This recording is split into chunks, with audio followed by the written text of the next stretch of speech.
हदीस का मतलब होता है कि आप रसूल की बात को रिवायत करना, लेकिन हदीस जो डिपेंड करती है वो रावी पर डिपेंड करती है। इसीलिए हदीस की बुकों के अंदर सबसे ज़्यादा ऑथेंटिक जो बात होती है वो रावी पर, रावी की तहकीकात करना, रावी के बारे में स्टडी करना, ये ज़्यादा इंपॉर्टेंट वाली बात होती है। लेकिन इसी तरीके के जो रावी होते हैं, उस रावी पर जो सबसे ज़्यादा मेहनत करी है वो मुहद्दिस जो है इमाम बुखारी और इमाम मुस्लिम ने सबसे ज़्यादा मेहनत रावी पर करी है। इसीलिए इमाम बुखारी की सही बुखारी और सही मुस्लिम की जो किताब है, इसमें वो चक्कर सारा खत्म हो जाता है। इसलिए बुखारी और मुस्लिम की किताब, इसलिए बुखारी और मुस्लिम की सनद पर अहले सुन्नत वल जमात का इजमा है कि इनकी सनद और मतन की जो भी कोई बात होगी वो ऑथेंटिक होगी, वो बात मानी जाएगी। जैसा कि हम आपको बता चुके हैं कि हदीसों के अंदर सही और ज़ईफ़ का चक्कर रहता है। इसी तरीके की कुछ चक्कर तिरमिज़ी, अबू दाऊद, निसाई, इब्न माजा वगैरह में ज़ईफ़ और सही हदीस का चक्कर रहता है। लेकिन सही और ज़ईफ़ का चक्कर अगर नहीं रहता है तो सिर्फ ओनली बुखारी और मुस्लिम शरीफ में सही और ज़ईफ़ का चक्कर नहीं रहता। अब देखना यह है कि सही और ज़ईफ़ का चक्कर क्या, नमाज की हालत में रुकू से उठने पर, सजदे में जाने पर जो हाथ पहले लगेंगे या घुटनों पहले लगेगा। अगर माना कि अगर हाथ पहले लगने वाली जो हदीस है, क्या उसमें सही का चक्कर है? तो जी सर, इसमें सही और ज़ईफ़ का चक्कर रहता है।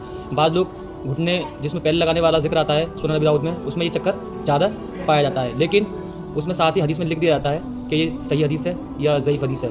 कुछ इसी तरीके का चक्कर और भी मसाइल में आता है।